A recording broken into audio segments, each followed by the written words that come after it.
Good morning, જય શ્રી કૃષ્ણ. કેમ છો બધા? મજામાં જશો તો સ્વાગત છે આજના નવા વ્લોગમાં. અને આજના દિવસની શરૂઆત છે ને સરસ મજાના વરસાદથી થઈ છે. કાલે અને આજે એટલું સરસ આમ ઠંડુ વાતાવરણ થઈ ગયું છે. વચ્ચે ગરમી એટલી બધી હતી અને આજે ફરી એકદમ સરસ છે ને ઠંડુ વાતાવરણ થઈ ગયું છે. બહાર તો છે ને આમ ગ્રીનરી વાળા એરિયામાં કે ખાલી તમે નીચે જાઓ ને તો આમ બહુ મજા આવી જાય એવું છે. સરસ વાતાવરણ છે. કપડાં સુકવવામાં થોડોક પ્રોબ્લેમ થાય એવું છે, પણ વરસાદ બહુ સરસ છે. આ સાઈડ જો રાતે ફૂલ વરસાદ આવેલો છે એટલે પાણી ભરાઈ ગયું છે અને હજી છાંટા ને એવું તો બધું ચાલુ જ છે. અમુક જે ઘણા એરિયામાં પાણી થોડુંક ભરાઈ ગયું છે અને ખાડા ખાબોચિયા ભરાઈ ગયા છે. સારો એવો વરસાદ આવ્યો છે રાતે. હવે અત્યારે થોડા છાંટા આવે છે. કેવોક આવે આજની આગાહી છે જોઈએ.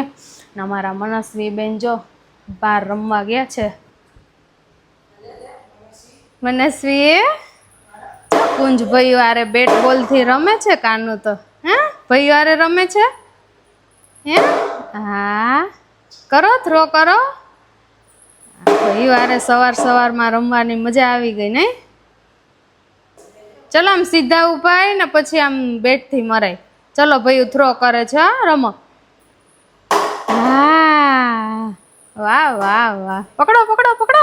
હાથમાં નથી આવતો, ભાગી જાય છે. હા અહીંયા ઊભું રહેવાય. હા બસ. કરો. હા સીધી રખાય બેટ કાને. હા કરો. ગયો. વાહ. વાહ રે વાહ. રમો. મોટો બોલ જોઈએ છે? મોટો જોઈએ છે? હવે મોટા બોલ થી રમવાનું. ઓકે. હા વાહ રે વાહ. બેટ વગર મજા દીકુ. હા વાહ. મનસ્વી શું કરે છે? સ્માઈલ આપે છે હે.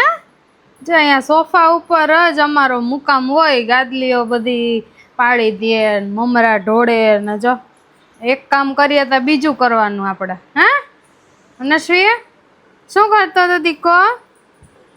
હે ગાડી કરે છે. બધી સરખી મૂકી દો. ચલો જો પાડે એમ કીધું ને એટલે બધી ગાદલી છે ને પાડી દીધી છે. હું જસ્ટ જો અત્યારે કામકાજ કરી અને ફ્રી થઈ છું. અને કપડાં બધા જો આ થોડુંક વરસાદ જેવું વાતાવરણ છે. અત્યારે વરસાદ જો કે ચાલુ જ છે એટલે જો અહીંયા ચેર ઉપર બધા કપડાં ને એવું નાખી દીધું છે. પંખો ને એવું ચાલુ કરીને જે થોડા ઘણા સુકાણા હે. બાકી 2 દિવસ વરસાદ જેવું છે. સુકાવાનું તો ઇમ્પોસિબલ જ છે. અને રસોઈની બધી તૈયારીઓ જો ચાલુ છે. જે છે ને સરસ મજાની આઈટમ સાંજે બનાવવાની છે, જેની પ્રિપેરેશન અત્યારથી કરી લીધી. પાણીપુરી બનાવવાનો પ્રોગ્રામ છે. કાંઈ સસ્પેન્સ જેવું રાખવાનું નથી. એટલે છે ને અત્યારમાં સવારમાં ઉઠી અને ફુદીનો ને એવું બધું શાક ને જે લેવાનું તે લઈ આવ્યા. અત્યારે ફ્રી થઈને છે ને પાણી બનાવી નાખ્યું છે એટલે ઠંડુ પાણી થઈ જાય. સાંજે પછી છે ને ફટાફટમાં પાણીમાં થોડી ઘણી મિસ્ટેક રહી ગઈ હતી ગયા વખતે, મને એવું લાગ્યું ટેસ્ટમાં. આ વખતે છે ને નિરાતે અત્યારે સવારમાં બનાવી લીધું છે. અને જો આ બાજુ સરસ પાણી રેડી થઈ ગયું છે. તીખું તમતમતું ખટમીઠું જેવું બહાર હોય એવું. મને ને ડેવીને છે ને ઘરની જ પાણીપુરી ભાવે છે, જે એકદમ હાઇજેનિક રીતે તમે ખાઈ શકો. ને બહારના કરતાં ઘરની તો થોડીક આમ સરસ હોય જ. હવે ખાલી છે ને સાંજે મસાલો બનાવવાનો રહેશે. અત્યારે પાણી તો બની ગયું છે. સરસ મજાની વસ્તુ બની ગઈ છે ને એ વસ્તુ છે પાણીપુરી. ને એમાંય એટલી વેરાયટી છે. જો ચણામાં છે, રગડામાં છે, પછી આ દહીંવાળી બનાવવાની છે. 3 વેરાયટી ઈ છે. અને સામેવાળા ભાભી છે ને આપને દાળ પકવાન આપી ગયા, જે એકબીજાને શું કહેવાય આપલે થઈ છે ખાવાની વેરાયટી. આજે પાણીપુરીની આમ છે ને મોજ આવે. બહાર ખાતા હોય ને એવું આમ દહીંપુરી, સેવપુરી એવું બધું છે. ને અમારા મનસ્વી બેન જો ખાવાનું ચાલુ કરી દીધું છે સેવ. એટલે હવે તૈયારી થાય ને એટલે એ રહી ના શકે. ખાવાનું બેને ચાલુ કરી દીધું ને ડેવિન જો અહીંયા રાહ જોવે છે પાણીપુરી ખાવાની. હે ને ફટાફટ જો તું બનાવવા મન ભરવા મન એટલે આપણે ચાલુ કરી દઈએ. હવે છે ને 8:45 થઈ ગયા છે એટલે રેવાતું છે નહીં. ખાવાનું પાણી આવી ગયા છે મોઢામાં. પાણી જોઈને પાણી આવી ગયા છે. વાહ. પાણી આજે એક નંબર બનાવ્યો. આજે મેં છે ને વેલું બનાવી લીધું હતું. ગયા વખતે ફટાફટમાં છે ને થોડીક મિસ્ટેક રહી ગઈ ને એવું લાગ્યું. બપોરે પાણી બનાવી લીધું એટલે અત્યારે એટલું બધું બનાવવાનું ના રહીએ. કોની પાણીપુરી ફેવરિટ છે કમેન્ટમાં જણાવજો. મોસ્ટલી તો છોકરીઓની જ ફેવરિટ હોય છે, તો છોકરાઓને ભાવે છે. અમારા ડેવિનને પેલા ના ખાતા, મારી હારે રહીને એ ખાતા શીખી ગયા છે.